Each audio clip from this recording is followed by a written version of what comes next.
தம் கிருபை பெரிதல்லோ என் ஜீவனிலும் அதே இம்மட்டும் காத்ததுவே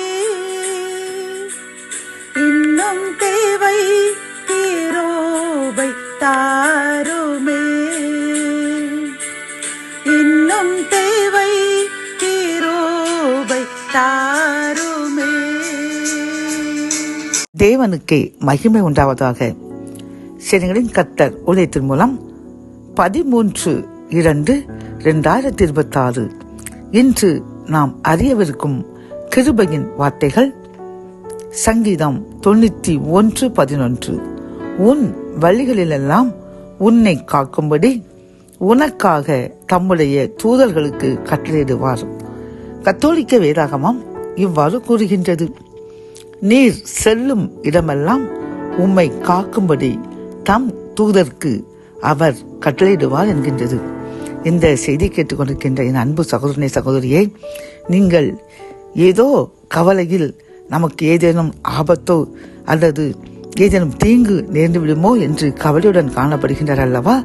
கர்த்தர் கூறுகின்றார், என் அன்பு மகனே மகளே, நீ கவலைப்படாதே, உன் வழிகளிலெல்லாம் உன்னை காக்கும்படி உனக்காக என்னுடைய தூதர்களுக்கு கட்டளையிடுவேன் என்று வாக்கு கொடுக்கின்றார். பிரியமானவர்களே, எவ்வளவு அன்புள்ள தெய்வம் பார்த்தீர்களா? ஆகவே நீங்கள் கவலையையும் வருத்தத்தையும் விட்டுவிட்டு கர்த்தர் என்னுடன் இருக்கின்றார், அவர் என்னை காக்கும்படி தன் தூதர்களுக்கு கட்டளையிட்டிருக்கின்றார். ஆகவே எந்த ஆபத்துகளோ எந்த பிரச்சனைகளோ என் வாழ்க்கையிலும் என் பிள்ளைகளின் வாழ்க்கையிலும் இனி நேரிடாது என்று தைரியமாக வாழுங்கள். கர்த்தருக்கு எப்பொழுதும் நன்றி கூறி கொண்டே இருங்கள். அவருக்கு பிரியமான வழிகளில் வாழுங்கள். கர்த்தர் இந்த வாக்குத்தத்தத்தை இன்றே நிறைவேற்றிவிட்டார். ஜெபம். என் அன்பு தகப்பனே, இந்த கிருபையின் வார்த்தைகள் மூலமாக அப்பா, நீர் எங்கள் வழிகளிலெல்லாம் எங்களை காக்கும்படி உம்முடைய தூதர்களுக்கு கட்டளையிட்டேன் என்று கூறின கிருபையின் வார்த்தைகளாக நன்றியப்பா. நாங்கள் எப்பொழுதும் உமக்கு பிரியமாய் வாழ்ந்து